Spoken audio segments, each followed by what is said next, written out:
สงบนิ่งดูพระสงฆ์องค์สังฆเจ้าฉันคอยตรวจสอบโลหะกะก็คอยตรวจสอบดูว่าสิ่งใดขาดดูแล้วบ่มีอย่างขาดก็ดีใจยิ้มมานั่งดูอากัปกิริยาของพระสงฆ์องค์สังฆเจ้าที่กำลังฉันอยู่สถานเงียบปิ้งนะสถานบ่มีไฟเดือดไฟร้อนอย่างสักอย่างอันนี้เป็น เป็นเวลาปฏิบัติธรรมอย่างหนึ่งศรัทธาญาติโยมบ้านเฮานี่ปัทรกองทุเจ้าที่กำลังฉันนี่สถานเงียบปิ้งนะเศร้าเนาะไปงานไปการยังต่างๆอู้กันเศร้าแล้วก็เสิร์ฟนี่บ่แล้วสักเถอะ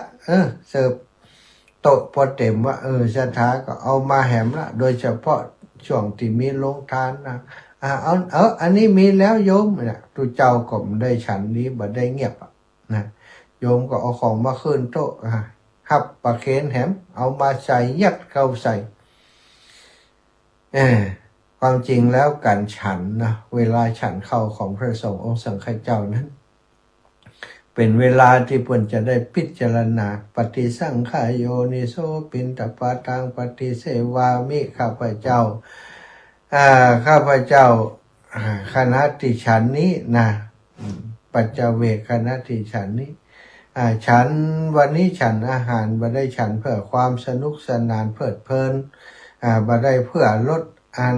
อร่อยอันโอชะต่างๆวันนี้ฉันอาหารเพื่อจะให้ร่างกายอัตภาพนี้เป็นไปเพื่อจะได้ปฏิบัติธรรมเพื่อจะได้ไปสู่มรรคผลนิพพานในที่สุดเนี่ยโภชเนมัตตัญญุตาจะฉันพอประมาณเปิ่นก็กำหนดฉันนะสะดาเคี้ยวไปนะเคี้ยวไปก็พิจารณาไปของตั้งหลายเหล่านี้เป็นของสะอาดเดี๋ยวนี้เข้าปากเข้าไปแล้วคายออกมาตัวเก่าก็ยังมากิน พอมาสัมผัสกับตัวตนร่างกายนี้กลายเป็นของโสกปรกไปเปิ่นพิจารณาอย่างนี้หรอกถ้ามีไผมาเศร้ามันการพิจารณานั้นมันก็บักขาดช่วงเนาะมันบัดต่อเนื่องก็เลยทำให้การปฏิบัติในการฉันนั้นบ่ค่อยดีแต่ปัจจุบันนี้เรามาพอแล้วมีเวลาสถานมาฉันแบบปฏิบัติแบบพระสงฆ์องค์สังฆเจ้าแบบนั้นสมัยก่อนนี่คงเป็นไปได้ยากแต่ว่าในวัดป่าอาตมาเคยไปอยู่ที่สวนโมกขพารารามเปิดกับจัดการฉันกันเป็นหมู่เป็นคณะที่ลงฉันแล้วเวลาฉันนี่ดับปิ้งในสถานไผ่บกล้าจะเนี่ยเสียงจ้อนดังนะ กงนี่มีนะแต่ว่าฉันในบาทเนาะเงียบพระเถระเพิ่นก็เงียบพระติดแถวต่อไปก็เงียบกันก่อยฉันก่อยเกี่ยวก่อยนี่กันฉันเสร็จแล้วเพิ่นก็กล่าวสัมโมทนิยกถาสัมโมทนิยกถาทุกอย่างจะอยู่ในความเงียบหมดตั้งแต่อังคาถวายเรียบร้อยแล้วก็เงียบอันนี้ก็เช่นเดียวกันใช่ไหมนะในสองสามีตั้งหลายนั้นนะได้อังคาถวายเรียบร้อยก็เงียบนะพระภิกษุสงฆ์องค์สังฆเจ้ามีพระมหาเถระสารีบุตรโมคคัลลานะอัครสาวกซ้ายขวา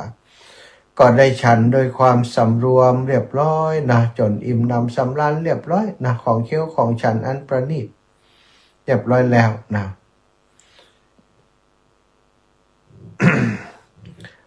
นายโลหกะพร้อมกับภัทลาผู้เป็นภรรยาได้ฟังพระธรรมเทศนาของพระอัครสาวกพระสารีบุตรเถระเจ้าแล้วก็ได้ตั้งอยู่ในโอวาทของท่านรับสรณะสมทานเบญจศีลส่วนภรรยาของเขานั้นก็เข้ารักษาอุโบสถโสสถศีลในวัน8 ค่ำ 14 ค่ำ 15 ค่ำและวันปาติหาริยปักนะโดยเฉพาะอย่างยิ่งนางได้เป็นผู้ถึงพร้อมโดยศีลาจารวัตนะศีลและอาจาระการประพฤติปฏิบัติเทวดาทั้งหลายอนุเคราะห์แล้วก็โดยความอนุเคราะห์ของเทวดานั้นนางก็ปลดเปลื้องคำว่าร้ายพิษติดตกมาเหนือตนให้หายไปได้ กลายเป็นผู้มีเกียรติแพร่หลายไปทั่วพระนครนางเป็นผู้ที่มีศีลและอาจาระมดจดทุกคนสรรเสริญว่าภรรยาของโลหกะนี่เป็นผู้ที่ถึงพร้อมโดยศีลถึงพร้อมก็คือเป็นผู้ที่มีศีล5บริบูรณ์ปลายปอนี่ยังรักษาศีลอุโบสถศีล8ค่ำ15ค่ำอุโบสถศีล8สถานเป็นผู้ที่มีจิตใจดีงามเป็นเฉพาะอย่างยิ่งถึงพร้อมโดยศีลและอาจาระนี่คนทั่วบ้านทั่วเมืองที่ทราบข่าวการปฏิบัติดูแลพระสงฆ์องค์สังฆเจ้าของครอบครัวนี้แล้วก็การที่รักษาศีลการรักษาอุโบสถศีลของนางพัทลาผู้เป็นภรรยาของโลหกะนี่ก็ชื่นชมยินดีแม้กระทั่งเทวดาว่าเทวดาก็ชื่นชมยินดีเรื่องเล่าอายังบดีติดตกมาสู่นางไผว่ายังบดีนี่ก็ตกหายไปตกหายไปบ่มีอย่างมากำกายตัวนางได้กลายเป็นผู้มีเกียรติยศแผ่ไปในนครกิมิละนั้นทุกคนหันนางก็เคารพนับถือสรรเสริญยกย่องนางว่าเป็นผู้มีศีลมดจดมีอาจาระที่เพียบพร้อมสถาน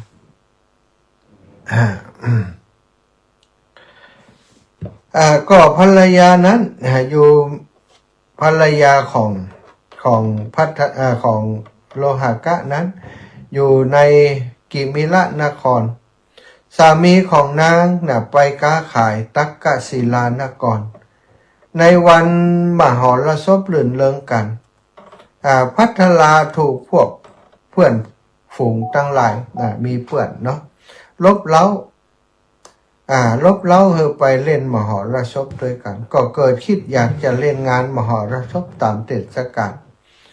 เทวดาผู้ประจำเรือนก็ช่วยนำนางไปในตักกศิลาอันนี้สามีอยู่ตักกศิลานครในวันมหรสพลื่นเริงถูกเปื่อนลบเล้าก็เกิดความคิดอยากจะเล่นมหรสพตามเทศกาลเทวดาประจำเรือนก็ช่วยนำนางไปยังตักกศิลานครนั้นโดยอนุภาพทิพย์ของตนแล้วส่งไปร่วมกับสามีเพราะอยู่ร่วมกันนั่นแลก็ตั้งครรภ์สถานเทวดาช่วยนำกับกิมิละนครปรากฏว่าสองสามีภรรยานี่อยู่คนละเมืองรุ่นนี้อันสามีไปค้าขายอยู่ปุ่นอยู่ตักกศิลาไปขายตักกศิลาเป็นดินแดนที่ ยังมีอยู่สถานมหาวิทยาลัยนาลันทาติดตักกศิลามหาวิทยาลัยนาลันทายังมีซากปรักพังอยู่อยู่อันนี้ก็ไปติดตักกศิลาไปขายสามีไปขายปุ่นภรรยาก็อยู่ที่กิมิละนครตักกศิลาติดตักกศิลานี่เปิดมีนักขัตฤกษ์มีงานนักขัตฤกษ์ก็งานอย่างปีใหม่สงกรานต์เนี่ยค่ะเป็นเล่นนักขัตฤกษ์กันนาย โลหกะนี่ อยู่ทางปุ่นอยากจะเฉลิมฉลองด้วยปุ่นอยากจะม่วนนั้นด้วยปุ่นเทวดาที่อยู่ในเรือนของนางพัทลาผู้เป็นภรรยานี่ก็ฮู้ว่าตักกศิลานครนี้จะมีงาน มหรสพก็อยากจะให้สามีภรรยาเปิ่นได้อยู่ร่วมงานด้วยกันด้วยกันม่วนนันสันเล่าด้วยกันเนี่ยก็เลยใจฤทธิ์ของเทวดาเนี่ยปานางพัทลานั้นไปหาสามีติดตักกศิลาก็ได้อยู่ร่วมกันมหรสพร่วมกันนะคะสถานแล้วเหมือนกับเปิดไปอย่างก็แต่งงานใหม่เนี่ยเปิดไปฮันนีมูน แต่งงานใหม่เปิดไปฮันนีมูนกันพุ่นก็ปรากฏว่าจากการที่สองสามีภรรยาได้อยู่ด้วยกันที่ตักกศิลานั้นทำให้นางพัทลานี้ตั้งครรภ์เมื่อนางตั้งครรภ์แล้วเทวดาก็ปานางกับกิมิละนครเมื่อมัน ตั้งครรภ์แล้วครรภ์มันก็ย่อมจะแก่ขึ้นเนาะใหญ่ขึ้นก็ต้องใหญ่ขึ้นใหญ่ขึ้นต้องปรับใหญ่ขึ้นปรากฏชัดโดยลำดับโดยลำดับโอ้แม่ผัวก็แปลกใจว่าโอ้อีตัวนี้ผัวมันอยู่ ผัวมันอยู่หลายเดือนแล้วนะแล้วอย่างไรนี่มันต้องขึ้นมานี่ไอ้ยุงหลักกรรมนี่สังเกตว่าต้องใหญ่ขึ้นใหญ่ขึ้นก็รังเกียจว่านางนี่ประพฤตินอกใจสามีมันนอกใจลูกเต้าของเฮาโลอีตัวนี้นี่ก็ผัวมันมาอยู่มันจะต้องได้อย่างใดถ้ามันมีคนอื่นวะศรัทธาญาติโยมทั้งหลาย เมื่อเกิดความรังเกียจก็คงจะว่ากันหลายอย่างเนาะศรัทธาว่ากันหลายอย่างว่าโอ้มึงนี่นึกว่าจะเป็นคนดีมีศีลมีธรรมคนสรรเสริญยกย่องนะสามีก็ไว้วางใจไปค้าไปขายบ่เอาไปตัวให้อยู่บ้านดูแลทรัพย์สินดูแลค่าใช้บริวารบัดเดียวนี้มึงนอกใจมึงไปมีอย่างก็ไผวะ ก็เดือดร้อนแหมแล้วศรัทธา เทวดาเนี่ย เทวดาจะปากจะบอกให้คนทั้งหลายหู้ก่อมได้เนาะเทวดาวันบางครั้งเทวดาก็บ่สามารถจะไปปรากฏตัวแล้วไปบอกเรื่องราวต่างๆนี้คือครับแม่สามีของนางได้ก็เลยได้ไปโดนบันดาลคือมีกระแสน้ำในแม่น้ำคงคาบันดาลให้ไหลหลั่งลงมาติกิมีละนครโดยอานุภาพของเทวดาทำให้ประสบความยุ่งยากซึ่งตกลงความยุ่งยากเกิดขึ้นกระแสน้ำในแม่น้ำคงคาก็มีเกลียวขึ้นเป็นเพราะลมแรงนาง พัทลาก็ได้อาศัยเรื่องนี้เนาะอาศัยน้ำเจียวน้ำเนี่ยได้อธิษฐานว่าตัวผู้ฆ่านี้ได้สื่อสัตย์ต่อผู้เป็นสามีตลอดบัดได้เกยนอกอกนอกใจคันที่มีนี้ก็เกิดจากการไปเอวงานนักขัตฤกษ์กับสามีติตักกศิลานครแล้วก็ได้อยู่ด้วยกันได้นอนด้วยกันมีคันนี่บ่ได้มีคนอื่นเลยบ่มีคนอื่นมายุ่งเกี่ยวสักอย่างเลยบ่เจอไปถามเทวดาก็เทวดาที่ไหน แม่เฒ่าเจียเนาะก็เทวดาปาข้าเจ้าไปปาข้าเจ้ากลับมาอีแม่บ่มีเอาเทวดาที่ไหนมาเอาล่ะเนาะคนมีบุญกับคนมีบุญมันคนละอย่างกัน ถ้าอย่างนี้ถ้าอีแม่บ่เจ้าถ้าข้าเจ้าเป็นคนบ่ดีเป็นคนชั่วเป็นคนกาลีมีคนอื่นนอกอกนอกใจสามีขอให้ข้าเจ้านี่มันตายกับน้ำนี้ไปเหียโมโหใช่ไหมน้ำเป็นเกี่ยวคลื่นเนาะน้ำโดยอำนาจของเทวดาปัดมาน้ำเข้ามาในบ้านหลังๆเนาะนางก็อธิษฐานแล้วก็เพื่อพิสูจน์ตัวเองก็โจรลงไปในน้ำสาธุสาธาญาติโยมเรียบร้อยเรียบร้อยปรากฏว่าน้ำนั้นบ่สามารถทำลายอย่างนางได้ก็คือนางบ่ได้จมไปในน้ำสถานลอยอยู่เหนือน้ำอยู่บนน้ำบ่ได้แปะเปื้อนน้ำแต่ประการใดแล้วก็น้ำนั้นพอนางโจรลงไปอย่างนั้นก็กลับเหือดแห้งหายไปไหนบ่ฮู้ว่าได้เนี่ยถ้าข้าพเจ้าซื่อสัตย์ต่อสามีบ่มีนอกบ่มีใยบ่มีใจให้ผู้อื่นถ้าคันนี้เป็นลูกของสามีของข้าพเจ้าตามที่ข้าพเจ้าเล่ามาขอให้อันตรายทั้งหลายอย่าได้มีต่อข้าพเจ้าเลยขอให้น้ำที่ไหลเจี่ยวตะลั่นนี้จงหยุดไหลไปที่อื่นหายไปเลยวะก็เป็นดังที่นางได้อธิษฐานนั้นศรัทธาญาติโยมเมื่อนางได้แสดงให้แม่สามีได้หันอย่างนั้นขณะนั้นเองสามีของนางก็อยู่ที่ตักกศิลาบ่ฮู้เรื่องนี้นางก็ได้อธิษฐานแล้วก็ทำสิ่งอัศจรรย์ให้เกิดขึ้นจนแม่ของสามียอมรับว่าอันนี้โดยอำนาจของเทวดาแต่รู้นางนี่บริสุทธิ์จริงเนาะก็คือแก้ข้อรังเกียจนั่นได้ กายต่อมาก็กลายเป็นผู้ที่ญาติฝ่ายสามีและมหาชนยกย่องยิ่งขึ้นโดยเหตุนั้นนางจึงได้เป็นผู้มีเกียรติยศแผ่ไปในเมืองนั้นและต่างๆเมืองที่ได้รับกิตติทรัพย์ของนางเป็นผู้มีศีลและอาจาระที่มดจดดีนี่ต่อมาคนเฮาก็ธรรมดาแหละศรัทธาญาติโยมอยู่ไปอยู่มาอยู่ไปเวลาก็ล่วงเลยไปคนเฮาจากหนุ่มก็เป็นแก่นางนี้ก็เช่นเดียวกันได้มีลูกกับสามีหลายคนหลายท่านเป็นผู้มีศีลจารวัตติงดงามปฏิบัติตัวดีเลี้ยงลูกเลี้ยงเต้าดีเป็นอุบาสิกาที่ดีของพระพุทธศาสนาเมื่อมานางก็ได้ทำกาละตายไปเมื่อตายไปแล้วก็ได้ไปบังเกิดในภพดาวดึงส์ดาวดึงสะเทวดาเทวโลกครั้งเมื่อพระผู้มีพระภาคเจ้าเสด็จมากรุงสาวัตถีไปยังภพดาวดึงส์ประทับนั่งบนบรรลุกัมพลศิลาอาสน์ของพระอินทร์ณโคนต้นปริชัต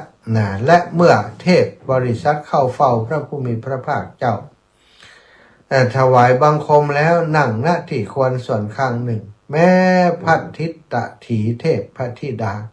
ก็ได้เข้าไปเฝ้าถวายบังคมแล้วก็ได้ยืนอยู่ณที่ควรส่วนข้างหนึ่งเหมือนกัน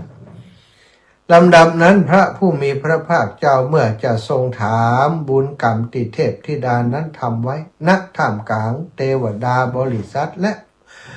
พระพรหมบริษัทที่ประชุมกันในหมื่นโลกกธาตุสัตว์พระพุทธเจ้านิ่มใจกว่าสอนกับมนุษย์สัตว์เทวดาอินตาพรหมยมราชนี่เป็นลูกศิษย์พระพุทธเจ้าหมดสอนหมดพระพุทธเจ้านี่ขึ้นไปสอนเทวดาเวลาขึ้นไปบนสวรรค์มักจะไปอยู่ที่จันดาวดึงส์สวรรค์จันดาวดึงส์ไปนั่งที่บรรลุกัมพลศิลาอาสน์ของท้าวสักกะท้าวสักกะนี่คนอื่นไปนั่งแทนบ่ได้นะสัตว์นอกจากพระพุทธเจ้าเท่านั้นคนอื่นใครจะไปนั่งที่บรรลุกัมพลศิลาอาสน์ของท้าวสักกะนี่มันได้ท้าวสักกะมือนั่งเนาะมีแต่พระพุทธเจ้าเท่านั้นถ้าขึ้นไปแล้วพระอินทร์นี่กับพี่นอกพี่เท้านิมนต์ขึ้นไปนั่งบรรลุกัมพลศิลาอาสน์ใต้โคนต้นปาริชัตพระองค์ถามพระองค์ก็ได้ถามเทพธิดาเทพธิดาพัทธิถีเทพธิดาว่าได้ทำบุญกรรมอะไรยังจึงได้มาเกิดในท่ามกลางเทวบริษัทเทวดาบริษัทนี่ดูก่อนเทพธิดาผู้มีพญาดีท่านทัดทรงไว้เหนือศีรษะก็คือประดับดอกพวงมาลัยซึ่งดอกมาลัยดอกมณฑาลบดอกมณฑาอันมีสีต่างๆกันคือเขียวเหลืองดำแดงเข้มและแดงเขียวเหลืองดำแดงเข้มแล้วก็แดงที่ห้อมล้อมโดยกลีบเกสรจากต้นไม้เหล่าใดต้นไม้เหล่านี้บ่มีในเทพหมู่อื่นเพราะบุญอะไรอย่างท่านผู้เลยยศจึงเข้าถึงหมู่เทพชั้นดาวดึงส์ดูก่อนเทพธิดาท่านเมื่อเฮาถามแล้วจงบอกที่มาว่าอันนี้เป็นบุญอะไรอย่างที่ท่านได้ทำไว้นี่สดาถามเป็นอย่างนะที่แปลกพระพุทธเจ้าว่าแปลกเนี่ยนะถามนางว่าแปลกท่านได้ทัดทรงไว้ซึ่งดอกทัดทรงสีประดับทัดทรงก็คือเอาดอกมาประดับหัวสัตว์เหมือนกับพวงมาลัยพวงมาลัยมงกุฎสวมหัวท่านได้มาอย่างใดนี่ดอกไม้หมู่นี้ปกตินี่หมู่เทพที่อื่นนี่บ่มีนะเทพอื่นๆนี่ที่นั่งอยู่ในนี้มีไผประดับอย่างท่านสักคนเนี่ย เพราะดอกไม้หมู่นี้เนี่ย สีบ่เหมือนเพิ่นดอกมณฑาลบเนี่ยดอกมณฑารบนี่นะดอกมณฑาที่นางประดับเนี่ยมีสีต่างๆก็คือสีเขียวสีเหลืองสีดำก็มี เขียวเหลืองดำแล้วก็แดงเข้มแล้วก็แดงธรรมดาแดงเลือดดกแดงอย่างนี้กันเนาะจ้ะท่าเนี่ยคนอื่นมาหันใครได้ประดับแล้วอันเนี้ยดอกไม้ต้นเนี้ยมันอยู่ที่ไหน ท่านได้มาโดยบุญไอ้ยังนี่นางเทพธิดาเมื่อถูกพระผู้มีพระภาคเจ้าตรัสถามอย่างนี้นะก็จึงได้ทูลพระองค์โดยความเคารพว่าชนทั้งหลายเนี่ยหู้จักข้าพระองค์ว่าพัทธิธิกาแม่หญิงพัทลาข้าพระองค์เป็นอุบาสิกาอยู่ในกิมพิละนครเป็นผู้สมบูรณ์โดยศรัทธาเป็นผู้มีความศรัทธาตั้งแต่หันพระอัครสาวกทั้งสองท่านทั้งสองรูปสององค์ไปโปรดที่กิมพิละนครนั้นข้าพระองค์ได้มีศรัทธาแล้วก็ได้รักษาศีลได้รับศีลได้รักษาศีลแล้วมีความยินดีในการให้ทานทุกค่ำทุกเช้าทุกวันตลอดชีวิตเป็นผู้มีจิตใจผ่องใสได้ถวายผ้านุ่งผ้าห่มอาหารเสนาสนะเครื่องไฟแสงสว่างเครื่องประทีปให้พระอริยเจ้าผู้ปฏิบัติดีปฏิบัติชอบปฏิบัติตรงข้าพระองค์ได้รักษาอุโบสถศีล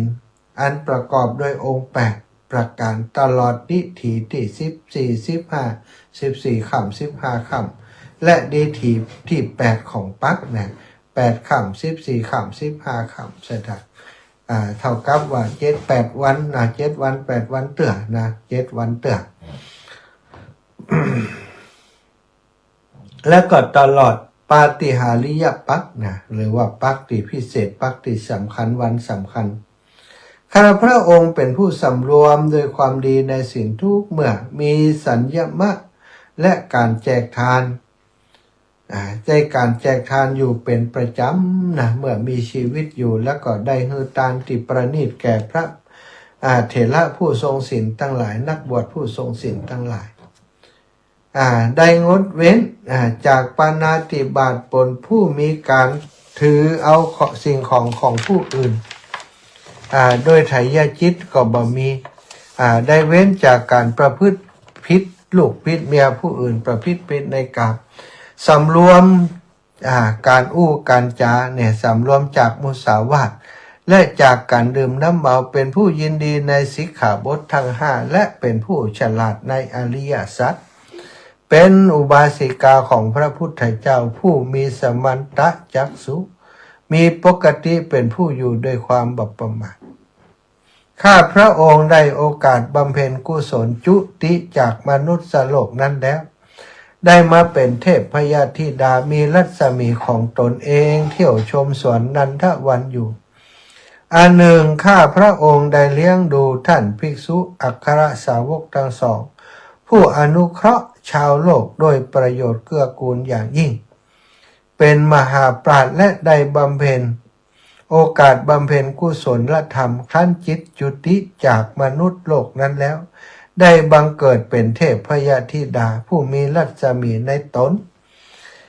ไปเที่ยวชมสวนนันทวันอยู่ข้าพระองค์ได้เข้ารักษาอุโบสถอันประกอบด้วยองค์8ประการอั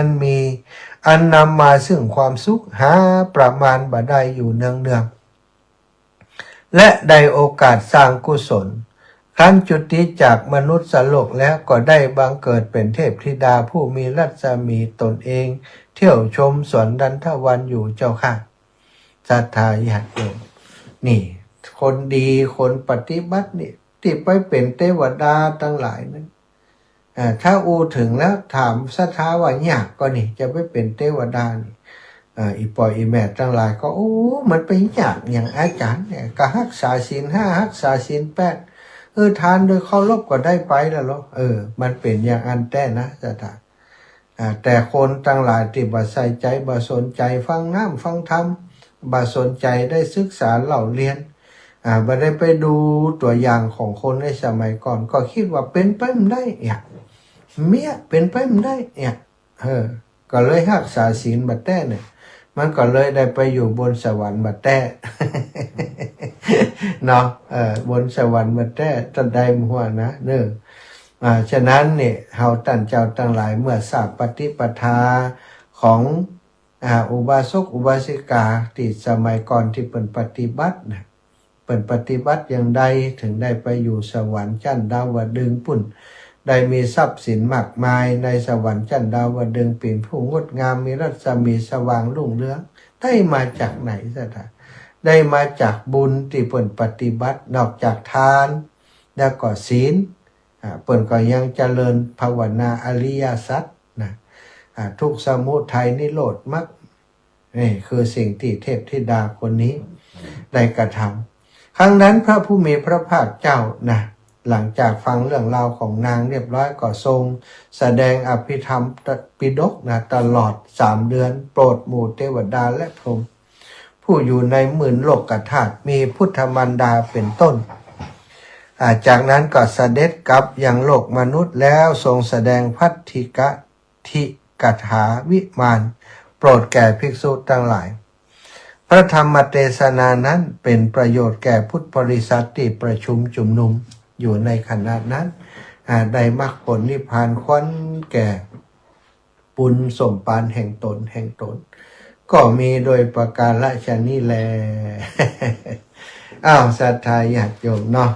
นี่ก็เป็นอีกตัวอย่างหนึ่งนะสำหรับคนที่ คนที่เปิ้นทำบุญเนาะทำบุญด้วยความเข้าใจที่ถูกต้องเข้าใจที่ถูกต้องเป็นสัมมาทิฏฐิเป็นผู้มีศรัทธาในพระพุทธศาสนาได้บำเพ็ญบุญบำเพ็ญกุศลตัวเก่าได้ตั้งอยู่ในความเป็นพุทธบริษัทดีๆมีศีลที่บริสุทธิ์มีอาจาระมีการประพฤตินะมีความประพฤติสำรวมอาจาระนี่ก็คือการประพฤติอาจาระการปฏิบัติทั่วไปของนางเนี่ยการการจาการเดินการเหินการเป็นผู้ที่มีเมตตากรุณาเป็นสิ่งที่เรียกว่ารวมอยู่ในคำว่าอาจาระของคนปฏิบัติดีปฏิบัติชอบศรัทธาญาติโยมได้เวลาจะปั้นให้ศรัทธาญาติโยมได้โทรเข้ามาแต่ก่อนที่ศรัทธาจะโทรเข้ามาก็ขออนุญาตแจ้งนะบอกกล่าวกับศรัทธาญาติโยมที่ฟังรายการขณะนี้ สถานีวิทยุเพื่อพระพุทธศาสนาวัดบรรพตสถิตนะซึ่งเป็นสถานีวิทยุในเครือข่ายคลื่นสีขาวเพื่อชาวประชาประจำนะหรือว่าตั้งอยู่ที่จังหวัดลำปาง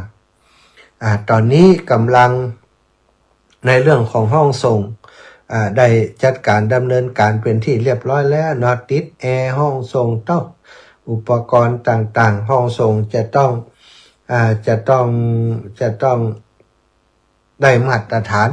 ตามที่กสทจ.เปิ้นกำหนดมาเนาะก็ได้ทำไปซึ่งปัจจัยในการทำห้องส่งในการอย่างต่างๆที่ทำให้เกิดสถานีขึ้นนั้นท่านอาจารย์ใหญ่พระมหานพดลสุวรรณเมธีเจ้าคณะอำเภอวังเหนือสมปานเจ้าวัดบรรพตสถิตผอ.วิทยาลัยสงฆ์นครลำปางประธานสงฆ์เผยแผ่พุทธศาสนาจังหวัดลำปางผู้ที่ก่อตั้งสถานีวิทยุนี้นะเป็นผู้ที่ดูแลนะจกจ่ายใช้ซอยไป ร่วม 2-3 แสนเหมือนกันเนอะสถาทุกอย่างจิปาถะนะอาตมาก็บอกว่าจะช่วยท่านอาจารย์ได้ยังไงเพราะว่าเฮาบ่มีปัจจัยเนาะท่านอาจารย์ก็คงจะได้ปัจจัยจากการไปเทศน์ไปอย่างต่างๆไปบรรยายแล้วก็เก็บหอมรอมริบไว้เป็นปัจจัยส่วนตัวที่เอามาใช้ในคราวครั้งนี้ไม่ได้เป็นปัจจัยของวัดของวาแต่ประการใดก่อนอนุโมทนาครับน้ำจิตน้ำใจของครูบาอาจารย์เนาะที่มีความปรารถนาดีในเรื่องของการเผยแพร่พระพุทธศาสนาอยากจะให้ศรัทธาพี่น้องในพื้นที่จังหวัดลำปางมีสถานีวิทยุเป็นหลักของตัวเองของคลื่นสีขาวนี้ไว้ในลำปางเป็นกระบอกเสียงกับพระสงฆ์องค์สังฆเจ้าพระเผยแพร่พุทธศาสนาจังหวัดได้ทำการเผยแพร่เนาะผ่านทางสถานีของเฮาไปสู่สถานีในคลื่นสีขาวตีได้บริหารโดยท่านอาจารย์พระครูพิวัฒนวิกรมในส่วนของสถานีนะออกอากาศได้เกือบจะปกติแล้วตอนนี้ยังเรื่องของปัญหาของเรื่องสัญญาณอินเทอร์เน็ตที่มันบัดเสถียร ตั้งเจ้าหน้าที่สถานีก็กำลังดำเนินการจัดการอยู่ก็คงบ่เมินนานจะได้มาละแล้วก็จะมีการประชุมพระสงฆ์เผยแผ่เร็วๆนี้เนาะเพื่อจะแบ่งเวลากันในการจัดรายการอาตมาก็เลยมาคิดว่าได้ขออนุญาตท่านอาจารย์พระครูพิวัตรนะทำในนามคลื่นสีขาวก็คือจะได้สร้างในส่วนสำนักงานที่ทำงานของคลื่นสีขาวจังหวัดลำปางเจ้าหน้าที่สถานีผู้จัดการสถานีช่างเทคนิคเวลามาปฏิบัติหน้าที่จะได้มีห้องทำงานเป็นส่วนตัวก็ได้จะสร้างสำนักงานติดกับห้องส่งสถานก็มีการตอนนี้ได้ทำการมุงเนาะจะมุงหลังคาทำคนเดียวมา2-3 วันแล้ววันนี้ก็ไปขอศาลามาช่วยคนหนึ่งนะก็จะมุงหลังคาต่อเติมหลังคาเพื่อจะให้มันเป็นที่ทำงานสำนักงานของคณะทำงานของสถานีวิทยุคลื่นสีขาวลำปางเฮาก็จะมีใช้งบประมาณที่จะเป็นส่วนวัสดุอุปกรณ์และก่อกาบมือเล็กๆน้อยๆนี่ประมาณอยู่สัก 50,000 กว่าบาทเนาะสถาทำไมมันถูกเหลือเกินเพราะนอกจากนั้นอาตมาทำเองสถานแรงงานบัดได้เสี่ยงขอมีกาบวัสดุอย่างกระปอแล้วตอนนี้ได้ซื้อเล็กซื้ออย่างมาเล็กนี่ครบแล้วนะยังส่วนของหลังคานี้ก็เกือบ10,000เหมือนกันเนาะใจกระเบื้องหลังคาอยู่224 แผ่นถ้าเป็นแผ่นนั้น1.50 เนาะซึ่งก็ราคาตกอยู่ประมาณหลายสตางค์อยู่เนาะ1.50 นี่1.20 นี่40 กว่าบาทแล้วสถาน1.50 ก็เพิ่มไปแหมเกือบเท่าตัวเนาะศรัทธาญาติโยมอีปล่อยเมตทั้งหลายที่ฟังรายการขึ้นสีขาวของเฮาเนาะจะห่วงบุญด้วยกันที่สถานีของเฮานี้ก็เรียนเชิญเจริญพรแจ้งเตียตมาได้หรือว่าศรัทธาญาติโยมเนาะที่อยู่ตั้งเมืองฝางเรื่องของหลวงพ่อฝางก็เหมือนกันนะหลวงพ่อก็ได้ใจทุนของตัวเก่าในการทำสถานีหมดไปหลายตังค์เหมือนกันเปิ้นก็จะได้ตั้งกองทุนหลวงพ่อฝางนี้จะทอดถวายวันที่14 เดือนกุมภาพันธ์แต่ของอาตมาของวัดบรรพตสถิตนี้ก็รอจัดการเรื่องห้องทำงานที่ทำงานให้เรียบร้อยแล้วก่อนเนาะน่าจะเป็นมีนาเมษาอย่างตั้งหน้าพวกเนาะสถานก็จะทำบุญนะถ้าศรัทธาขึ้นสีขาวมา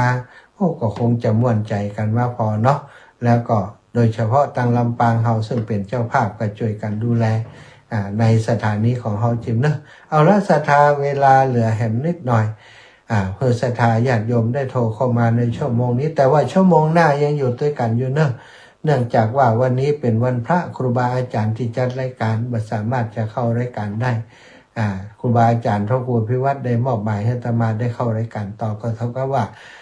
ตี 5จนถึง6 โมงก็ยังจะนั่งอูจากันอยู่ตรงนี้อยู่เนาะเอา0808844173 0808844173โทรมาเปิดสาย ตะกี้ได้ปิดไว้ทำปิดไว้ขอโทรมากว่าตื่นเถิดทุกท่านGalaxy A565G อยากรู้ต้องได้รู้ด้วย AI 0808844173เนงานประชุมเพลิงหลวงปู่เนาะหลวงปู่บุญมาศรัทธาญาติโยมไผจะไปร่วมบุญโดยไผจะเป็นโรงทานโดยเด้อแจ้งบอกมาได้เตี่ยอาตมาเนาะอาตมาเป็นโรงทาน3 วันด้วยกันนะซะได้วันที่3วันพรุ่งนี้วันที่3นี้เอาศพลงจะเอาไอศครีมไปช่วยวันที่6นะวันดาก็จะเอาส้มตำไปช่วยแล้วก็วันที่7นะเอาโรงทานก๋วยเตี๋ยวไปช่วยนะ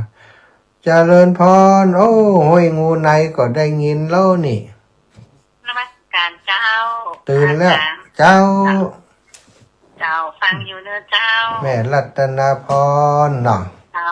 เด็กจะห่วงบุญจะฝากน้องกนกทิพย์ไปเนอะเจ้าโอ้ได้เปิ่นเป็นสะพานบุญจ้ะเจ้าวันที่14ถ้าจะได้ไปแอวฝังอยู่นะกับเจ้าจะไปร่วมบุญกับหลวงปู่นะจะปาศรัทธาไปแอวอยู่อ๋อ เจ้าเดี๋ยวก็ไปทำบุญท่าจังก็ได้ เจ้าสาธุค่ะ เจ้านมัสการเจ้า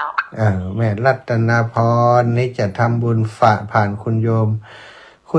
กนกพิษชัยนาเนาะคุณโยมกนกพิษนี่ก็เป็นสายบุญที่อยู่กับคลื่นสีขาวของเรามาเนาะเมืองฝางนี่มีหลายคนติเหนียวแน่นนะโยมแม่จงดีเชื่อกันทายโยมกนกพิษชัยนานี่แล้วก็หลายๆคนหลายๆท่านนะเป็นรักให้กับคลื่นสีขาวตั้งเมืองฝางมีกิจกรรมร่วมกันมาตลอดมีงานตั้งเชียงใหม่เชียงรายก็ไปกันปะกันอยู่ประจำวันที่14เนาะเดือนกุมภานี้นะสถาญาติโยมลำปางไผ่จะไปตัวตมาเนอจะเอารถตู้ไปสักกัน2 กันไปแอวเมืองฝางไปให้กำลังใจหลวงพ่อเนาะลำปางจะไปสักกัน2 กันไปถวายพระป่าที่วัดพระพุทธบาทอุดมน้ำบ่อสาวาเป็นพระป่ากองทุนสถานีวิทยุคณะสงฆ์อำเภอฝางจังหวัดเชียงใหม่ในนามในเครือข่ายคลื่นสีขาวเพื่อชาวประชาอีกสถานีหนึ่งสถาพี่น้องทุกคนทุกท่านนะบรรยากาศลำปางนะเชียงใหม่ลำพูนเชียงรายเมืองแปะเมืองน่านที่ฟังรายการได้อยู่ในขณะนี้นะเอาไปร่วมกันสนับสนุนช่วยเหลือกันนะหลวงพ่อก็ไม่ได้หวังผลกำไรอะไรยังมาตัวเก่าสักอย่างมีแต่ลงทุน ลงทุนเพื่อให้ศรัทธาญาติโยมได้ฟังธรรมกัน